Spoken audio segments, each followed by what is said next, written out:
Kaitannya dengan adat atau tradisi Jawa, kali ini yang akan kita bahas adalah seputar upacara hitanan atau sunatan.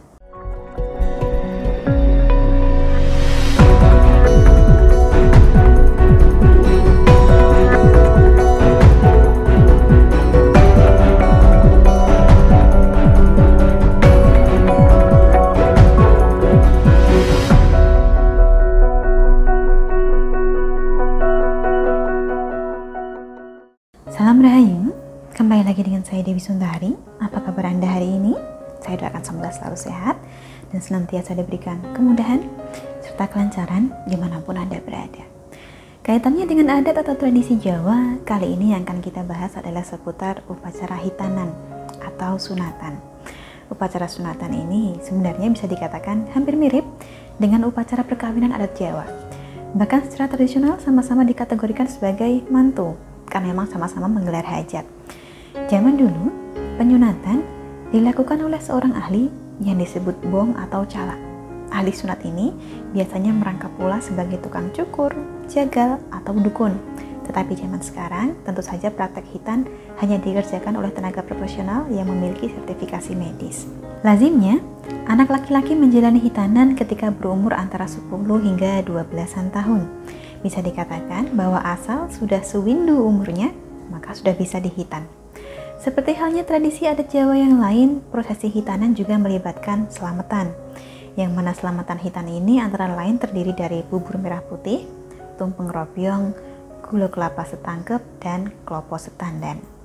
Dilengkapi pula satu nampan yang berisi beras, kemiri, kemenyan, lawe, lampu minyak kelapa, kendi, ayam betina yang masih hidup 1 ekor, uang bernilai perempatan, serta pisang ayu dan sirih ayu beserta jambe setangkainya.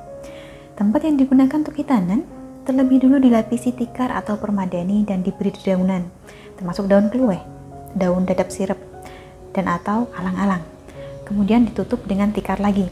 Adapun perlengkapan lain yang diperlukan adalah kain sindur, selendang lurik, kain batik bermotif yuyus kandang, bunga mayang, dan juga lawon putih.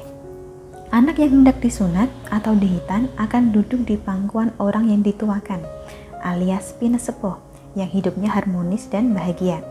Maksudnya adalah agar anak tersebut di kemudian hari hidupnya juga dilimpahi keharmonisan dan kebahagiaan lahir batin. Untuk jalannya upacara sendiri, anak yang dihitan matanya ditutup dari belakang oleh orang tua yang memangkunya. Baru kemudian sang juru sunatan mulai menyunat. Hasil sunatan kemudian dicampur kunyit dan kapas, yang selanjutnya dimasukkan ke dalam tempayan tanah liat yang berisi bunga setaman. Tempayan ini nanti kemudian dilabuh di sungai atau bengawan. Selesai dihitan, sang anak diminta untuk mengunyah jamu yang terdiri dari lengkuas, kencur, kunyit, asam, tumbar, adas pulau waras, dan kunyit manis. Semuanya mentah. Dikunyahnya secara bergantian dan yang diambil adalah isapan air ludahnya, sedangkan ampasnya dibuang. Setelah mengunyah jamu, sang anak diminta untuk menelan telur ayam mentah, kemudian dimandikan dengan duduk di bangku tanpa sandaran. Selanjutnya, sang anak yang telah dimandikan ditata berbusana Jawa modern yang bajunya ini masih baru. Secara tradisionalnya seperti ini, tetapi tentu saja di zaman sekarang ini tidak semuanya menjalankan persis seperti ini. Anda sendiri yang menyaksikan video ini dan sudah pernah dihitan, belum tentu dulu menjalani proses yang sama persis. Ada yang hitanannya dilakukan di klinik, lalu pulang dan selesai. Ada yang dipakaikan pakaian kejawen komplit, dari belangkon hingga nyampingan. Ada yang pakai sungkeman, ada yang menggelar pertunjukan wayang kulit semalam suntuk, beda-beda. Memang disitulah letak perbedaan antara hitanan yang dilakukan dengan adat Jawa dengan yang tidak. Kalau pakai adat Jawa, otomatis akan ada macam-macam lelakunya. Kurang lebihnya demikianlah yang dapat saya sampaikan seputar hitanan adat Jawa. Terima kasih banyak untuk Anda yang telah menyaksikan. Sampai jumpa di kesempatan selanjutnya dan salam Rahayu.